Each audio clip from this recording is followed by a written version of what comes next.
प्यारे विद्यार्थियों, नमस्कार। आज बड़ी महत्वपूर्ण सूचना आपके लिए है और वो है बोर्ड परीक्षाओं के बारे में। 10वीं और 12वीं की उत्तर प्रदेश माध्यमिक शिक्षा परिषद द्वारा होने वाली बोर्ड परीक्षाएं जो हैं वो 20 मई तक के लिए टाल दी गई हैं, क्योंकि जिस तरह से कोरोना बढ़ रहा है, देखते हुए लगता नहीं है कि उससे पहले हालत कुछ सुधर जाए। और 20 मई के बाद भी ये जरूरी नहीं कि 20 मई कन्फर्मेशन हो, उससे पहले माननीय उप मुख्यमंत्री महोदय ने बताया है कि समीक्षा की जाएगी सभी जिलों में कि क्या स्थिति है कोविड की, और उसके बाद फिर नई तारीखों की ऐलान होगा और उसी के अनुसार परीक्षा कराई जाएगी। तो ये दो तरह से बैठती है, इसका पॉजिटिव इफेक्ट भी है और नेगेटिव इफेक्ट भी है। पॉजिटिव इफेक्ट ये है कि छात्र जो हमारे हैं, छोटे छोटे बच्चे होते हैं 10वीं में, और वो उसमें पीड़ित हो सकते हैं, उससे पीड़ित हो सकते हैं, और पीड़ित यदि वो हो जाते हैं कोरोना से तो एक बहुत बड़ी हानि होगी। इसलिए पॉजिटिव है कि टाल दी गई, ठीक है। दूसरा नेगेटिव ये है कि गर्मियां बहुत हो जाती हैं मई जून में, और उस समय परीक्षा देने की स्थिति भी नहीं रहती। हमारे जो बच्चे तैयारी करते हैं वो आधा समय तो वैसे ही गर्मियों में परेशान कर देता है, उन्हें खत्म हो जाता है और उतनी प्रॉपर तरीके से ना लिख पाते, ना रिवाइज कर पाते। तो नेगेटिव तरीका ये है। लेकिन हम जानते हैं और जो हमने सीखा है वर्ष पर, उसे हम रिवीजन में रखें। वो हमारे पास है, वो खो नहीं सकता, वो कहीं नष्ट नहीं हो सकता।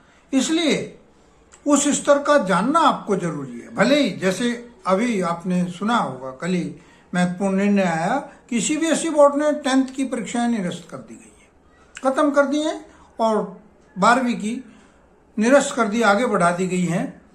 हो सकता है यूपी और दूसरे राज्यों में भी इस तरह की कंडीशन आए कि हाई स्कूल की परीक्षाएं निरस्त करनी पड़ जाएं, लेकिन वो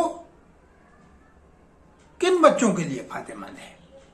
निरस्त की हुई परीक्षा बड़ी विचित्र परिस्थितियों में की जाती है और ये किसी के लिए भी फायदेमंद नहीं है, क्योंकि हमें अपने आप को जांचने का मौका नहीं मिलता कि हम उस लेवल के हैं या नहीं हैं। लेकिन फिर भी जो परिस्थितियां हैं उनको टाला नहीं जा सकता और उनके अनुसार चला जाएगा जैसा शासन प्रशासन का आदेश होगा। आप लोग अपनी तैयारी में कोई कमी ना रखें, तैयारी पूर्ण रूप से रखें। और अब चूंकि समय फिक्स नहीं है और तैयारी तो लगभग सारी हो भी चुकी है, तो जरूरत है कि थोड़े थोड़े समय अंतराल पे हमने जो बेसिक तैयारियां की हैं अपनी अच्छे नंबर लाने के लिए, उनको रिवाइज करते रहें। और उनके रिवीजन से ये भी फायदा होगा कि वो आपके दिमाग में बहुत अच्छी तरह से सेट हो जाएंगी। भले ही वो परीक्षा में आए या ना आए, परीक्षा हो या ना हो, आपको उससे कोई फर्क नहीं पड़ता। लेकिन आप उस लेवल का जानते हैं तो आप आगे आने वाली अगली क्लास में कोई दिक्कत महसूस नहीं करेंगे। लेकिन जो 12th बोर्ड के बच्चे हैं, 12वीं वाले बच्चे हैं, वो कंफर्म नहीं कि उनकी परीक्षा जरूर होगी, चाहे वो किसी भी माध्यम से हो, किसी भी तरह से हो, शॉर्ट टाइम में हो, जैसा भी हो, वो परीक्षा जरूर संपन्न कराई जाएगी।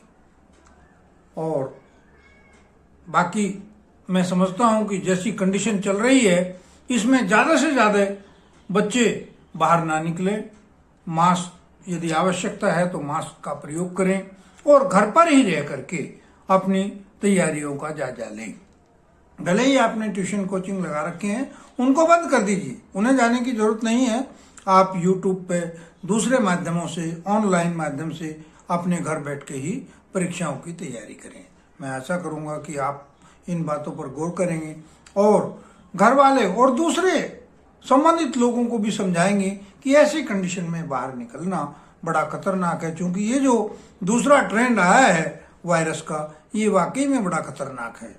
कई हमारे शिक्षा क्षेत्र से जुड़े हुए अधिकारी मुझे समाचार सुनने को मिला, परिचित में थे, संपर्क में थे, बड़े अच्छे अच्छे अधिकारी। एक बार हमारे डीआईएस भी रहे हैं पंकज पांडे जी, उनको भी खो दिया। बड़े युवा और कर्मठ, शक्तिशाली, ओजस्वी, अच्छे प्रशासनिक अधिकारी थे, लेकिन ऐसे योद्धाओं को भी खो दिया है इस महामारी ने। तो मैं ज़्यादा कुछ नहीं कहूँगा, बस ये कि आप लोग सावधानी बरतें। इसका इलाज सावधानी है, और सावधानी ये है कि मास्क लगाएं, घर पर रहें, हाथ बार बार धोएं, और जैसा भी संभव हो घर से बाहर निकलने की कोशिश ना करें।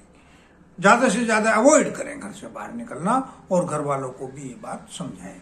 धन्यवाद। आशा करूँगा कि आप सब इस पर गौर करेंगे और इसको ध्यान में रखेंगे।